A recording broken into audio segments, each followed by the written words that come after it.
My name is Tony Lyons, and I'm the publisher of Skyhorse Publishing in New York.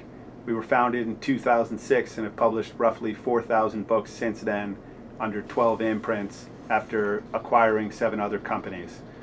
My main focus in the publishing field has become books about autism and the connection between autism and vaccines.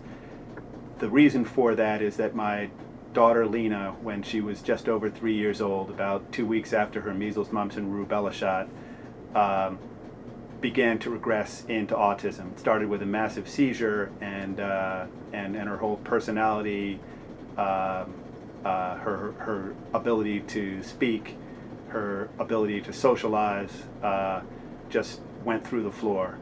The first book I published in the autism field was Andrew Wakefield's book, Callous Disregard.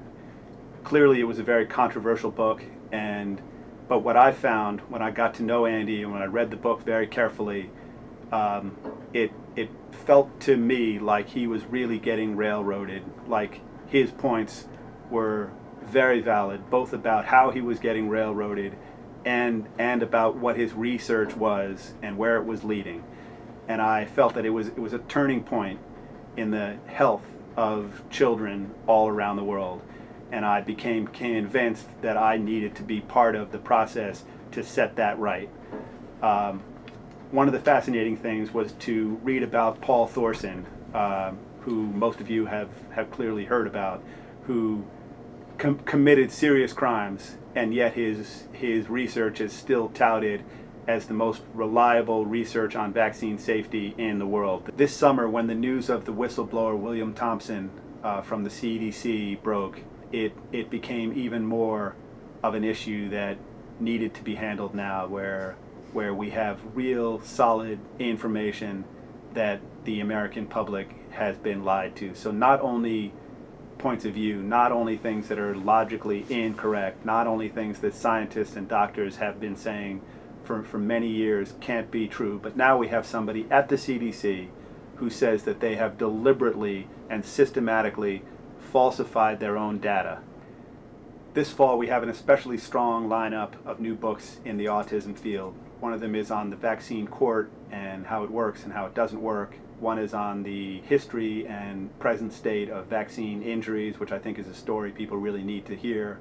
And then of course Ann Dashiell's book on the big autism cover-up, which I think is just critical reading for anybody who wants to come closer to fully comprehending the gravity, the enormity of what's going on, and how these issues are being manipulated by the press, by interest groups, by vaccine companies, by the CDC, to try to make us not see what is so clearly happening to millions of children all around the world. Many people over the last year or 2 years have asked me why I want to publish so many books about autism, whether it makes money, what the program is for, and what I hope will come from it. And the way that I answer that is that I feel like I have a unique opportunity to disseminate information that I think is critical, that I think may change people's lives, and that just isn't getting out there. And I'm willing to do anything that I can to help get that information out there.